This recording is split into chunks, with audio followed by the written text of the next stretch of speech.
Good evening, students. The Road Not Taken by Robert Frost. Two roads diverged in Yellowwood, and sorry I could not travel both. And be one traveler, long I stood, and looked down one as far as I could, to where it bent in undergrowth. Now, first of all, try to understand the important words. Diverged means separation. Okay, separate and took a different direction.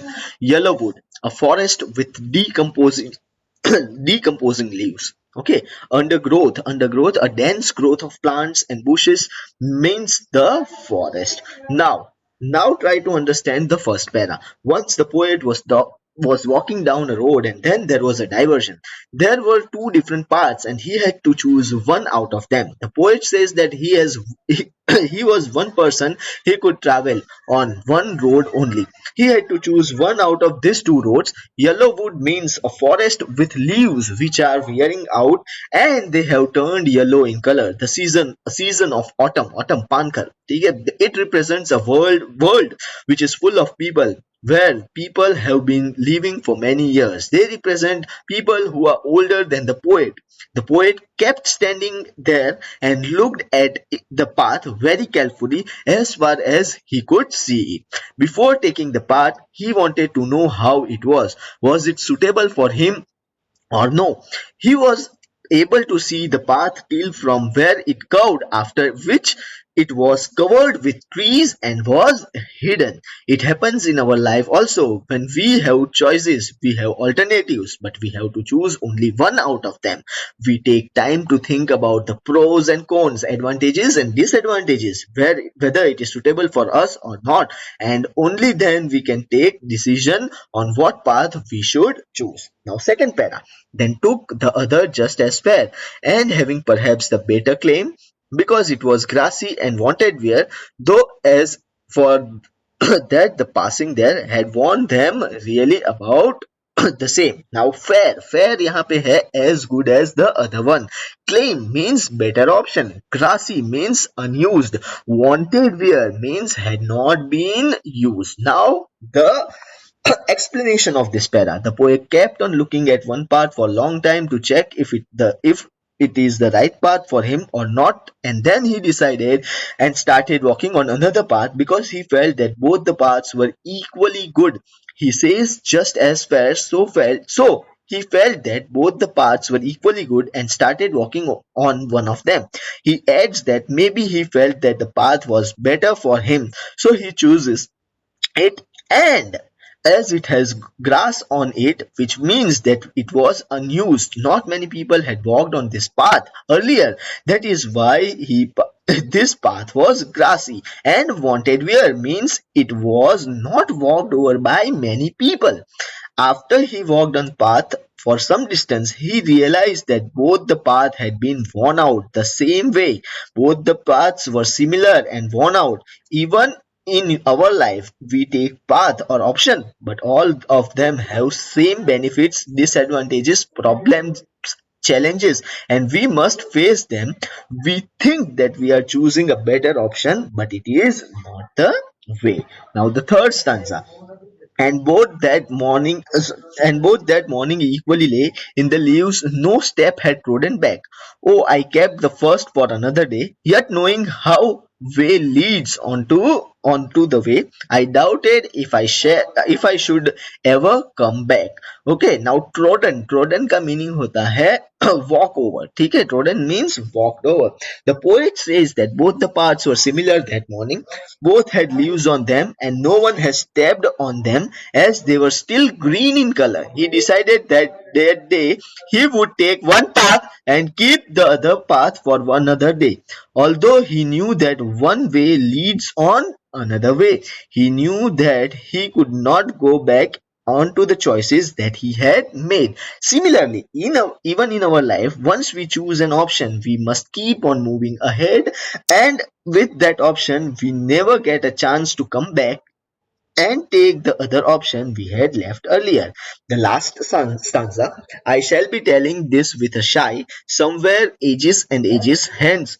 Two roads diverged in a wood, and I took the one less traveled by, and that has made difference.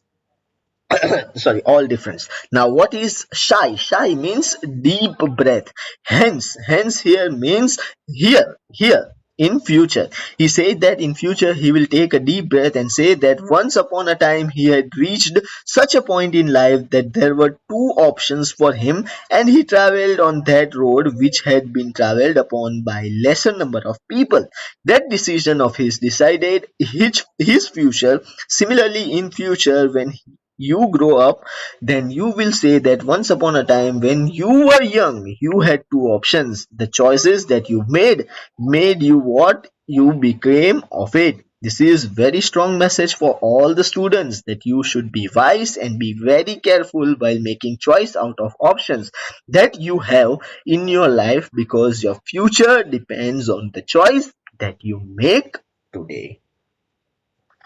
Now I am going to tell you about the poetic devices, that is, figures of speech used over here. The two roads diverged in yellow wood. Two roads diverged in yellow wood is your metaphor. Metaphor means your indirect comparison. Indirect comparison between wood and man. There is indirect comparison between the wood and man, man's life, point of comparison being full of uncertainties. Also, roads are compared to the choice to be made by men at different junctions of life. Now, second, in the same line, there is metonymy. Metonymy is one word is replaced by another word. So, roads represent the choice of life in the poem. Now, second, and sorry I could not travel both. It is litotes. Litotes means negation. Negation means negative words. Could not travel both, such as the positive meaning that poet could not travel on only one road.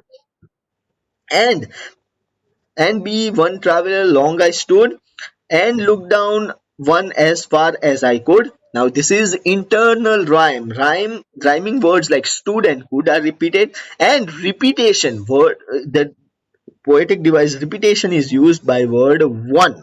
Okay, then took the other as just as fair and having perhaps the better claim. Okay. तो ये है personification. Personification में inanimate road is given the human quality of being fair, and this is one more hyperbole, that is an overstatement that road was fair and had a better claim. Okay, now because it was grassy and wanted wear, grassy and wanted wear both are same, so the figure of speech over here is tautology. Though as for that the passing there is a metonymy. Metonymy, again one word is replaced by another. The passing there represents the traveler who take the road. And one more figure of speech is there, alliteration. Th, though, though and that. Okay. And both that morning equally lay in leaves, and no step had trodden black. There are again two figures of speech. One is negation, so litotes, and another is anastrophe. Anastrophe क्या होता है? Jumbling of words. Okay, jumbling of words क्या होता है? एक sentence बनाते हैं poetic effect लाने के लिए, जो प्रॉपर सेंटेंस नहीं है. ठीक है, तो word anastrophe, that is an inversion in construction of sentence for the poetic effect. Litotes, the negation, leaves no step had trodden back, conveys a positive meaning that the roads remain neglected. Oh, I kept the first for another day, yet knowing how way leads on to way. Now, first is repetition. The word way is repeated. Okay. Then exclamation. This marks exclamation is there. And then internal rhyme, that is day and way are used in the same sentence.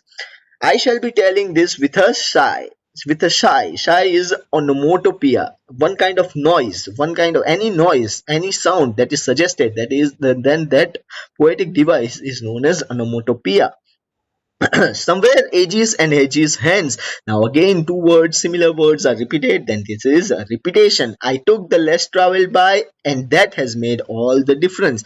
And this is nothing but your epigram, a pointed statement that reveals a deep meaning, that by opting for the road which is less traveled by, the poet found that he has been able to reach his goal. That's the end of your poem. Okay.